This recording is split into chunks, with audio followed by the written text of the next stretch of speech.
Does your engine just completely fix itself after months of sitting? Well, this one did. So just a little backstory. What basically happened was I took this bike to a local car show. Thinking nothing of it, when I started it up, I kept the choke on, was idling it, revving it, and I noticed, hey, there's a lot of smoke coming out of the back. And for some reason, I just thought I already shut it off. So I started adjusting the carb to try and get rid of the rich conditions. So I leaned it out tremendously. I adjusted the air fuel screw, I adjusted the needle, and made it run leaner on the choke. Then I went for a drive, and then either the bike's vibrations shut it off or something happened while I was going there because it just got super hot, and I didn't notice it while I was at the car show. But on the way home, I started to really feel the heat of the engine between my legs, and then I took the temp gun, and I measured it, and it was like 350 Fahrenheit to 400. I was like, whoa, this thing's cooked. So we're going to be tearing it in today, see how bad the damage is. Spark plug looks good, nothing to worry about there. Here I'm using my little endoscope, great little tool to have in the shop. You can see there's some metal fragments on the top of the piston, and there's the big gouge. Holy shit. Yeah, that's definitely not good, but if you was your daily driver, I'd replace it. This is my hobby engine. Probably just going to port it anyway, see how much power I can get out of it, and move on from there. But if the whole cylinder looked like that, then probably wouldn't run at all, but I'm not surprised this thing still starts up. So here I am just removing these side covers because we're going to have to fit our degree wheel onto the engine. And I find it a hell of a lot easier to do this than on the workbench because it saves you from having to remove the whole engine from the bike. But just taking some coil wires off here, just using a pair of pliers, and we're going to unscrew the magneto.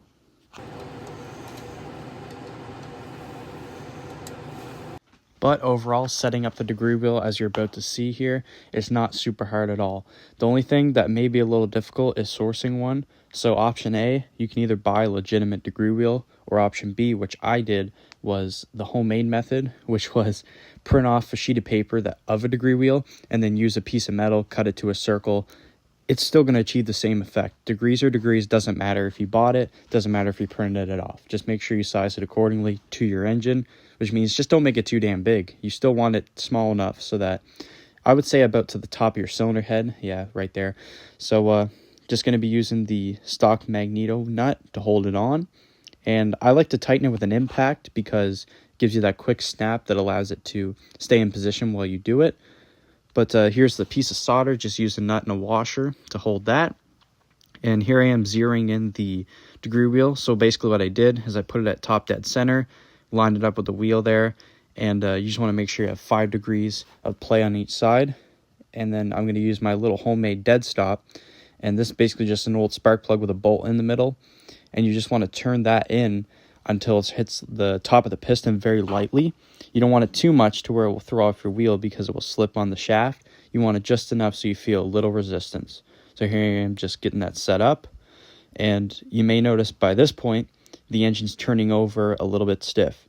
So this engine is equipped with a compression release, which allows me to make things a little bit easier while turning it over.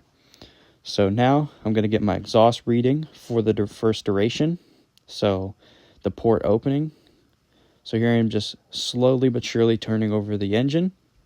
And you're going to see that little bit of silver at the very top.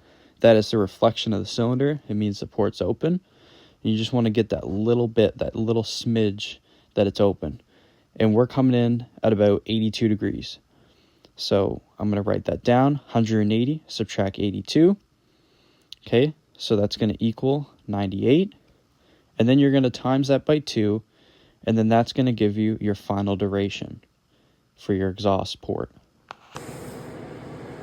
So what I'm doing here is called a fact check. So you're going to take your 2 port openings, you're going to add them with your duration, and then that will always add up to the original 360 degrees of the wheel. For the transfer ports, I found it easier because of my dead stop that I had to remove the compression release so that I could see inside. This won't apply if you have a 2-piece head, but this one's a single piece. Alright, so here's what it looks like and how it works. So you just push in on that and it basically just seals it off. Pretty simple stuff. So here's my endoscope again. So as you can see on the top left corner, when the piston goes back down, you'll see the exhaust port. But then on the very bottom of the screen, right there in the middle kind of, you'll start to see the transfer port open. So yeah, just me pointing at the exhaust there. But as I move the piston down, you'll see that opening. That is your transfers. Once again, you just want that small glimpse of the port. You don't want it where it's open too much, but also not enough. And our transfer ports are opening at about 110 degrees. So for our math, we're going to take 180, we're going to subtract 110, and then that's going to give us 70 degrees where it opens. So then we're just going to times that by 2, and then that's going to give us 140 degrees of duration. So we're just going to use the same method for our exhaust port. You're just going to take your 2 openings and you're going to add it with 180. That is going to once again give you the total of 360 degrees of duration. And that is our exhaust timing and transfer timing for our MS440 52mm. Moving on to blowdown and how to calculate it, you're going to take your transfer opening, not your duration, and you're going to subtract it with your exhaust opening. That is going to give you your degrees of blowdown, which in our case is 28 degrees. The optimal range for most 2-strokes is 25 to 30 degrees of blowdown. Here's my port numbers if you guys want to use them for your personal engine. But keep in mind, this is just stock SAW hybrid, numbers. But that's going to do it for part 1 of this video. I hope you guys learned something, and it was very cut and dry, straight to the point. All right, thanks for watching.